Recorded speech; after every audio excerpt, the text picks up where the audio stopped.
Who is your tight end that you want the rest of the season here?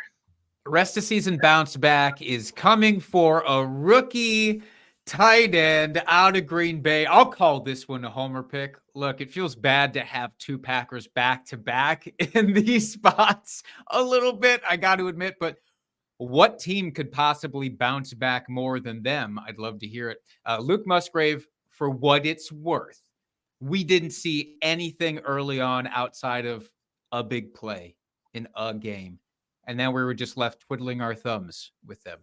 To be fair, we were left twiddling our thumbs on a lot of pieces in this Packers offense. What I like about Luke Musgrave recently, however, is not just that he's been putting up, 50-yard games here back to back to back, which, outside of the top cluster of tight ends, that's actually pretty good for that position group. But what I really like is the connection that Jordan Love is finally starting to establish. So you mentioned Romeo Doubs being the guy for him, which is still absolutely true. Luke Musgrave has become this down the seam, big play down the middle guy that they don't get anywhere else.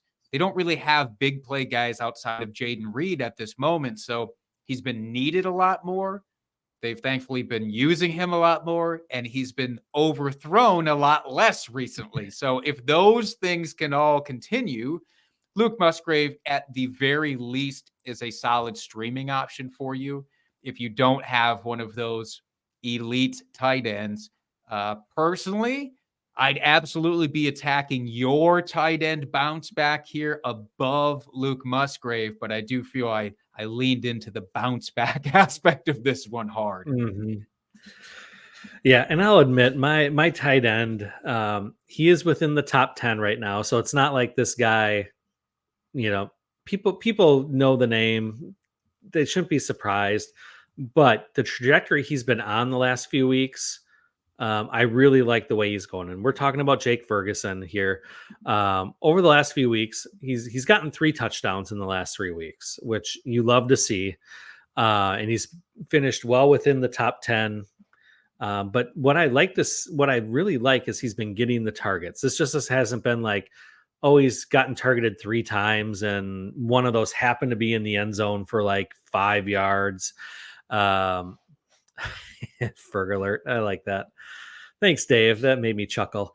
But the fact that he is being looked at in the red zone, and the Dallas offense has been on fire lately. So if Dak continues to do what he does, CD's been doing his things, which draws defenses away from the ancillary receiving options on the field.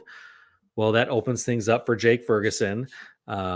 And like I said, at this point, when you're looking for tight ends, because we're not just talking about the top 2 or 3 here, you're looking for guys that have that tight end touchdown upside to them, which obviously he does as long as this Dallas offense or the passing offense keeps playing the way it has these last few games.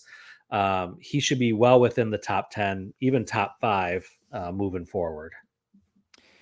Yeah, I think he's right outside of the top guys for me. Obviously, Travis Kelce, Mark Andrews, those guys are in their own tier. You've got guys like Sam Laporta, Dalton Kincaid, and then I think Jake Ferguson is kind of next up in the list because he is, as friend of the show Andrew Cooper always says, he's the second target on his own team. As a tight end, that's vital for consistency. And like you said, outside of CeeDee Lamb, it's Jakey Fergs, baby.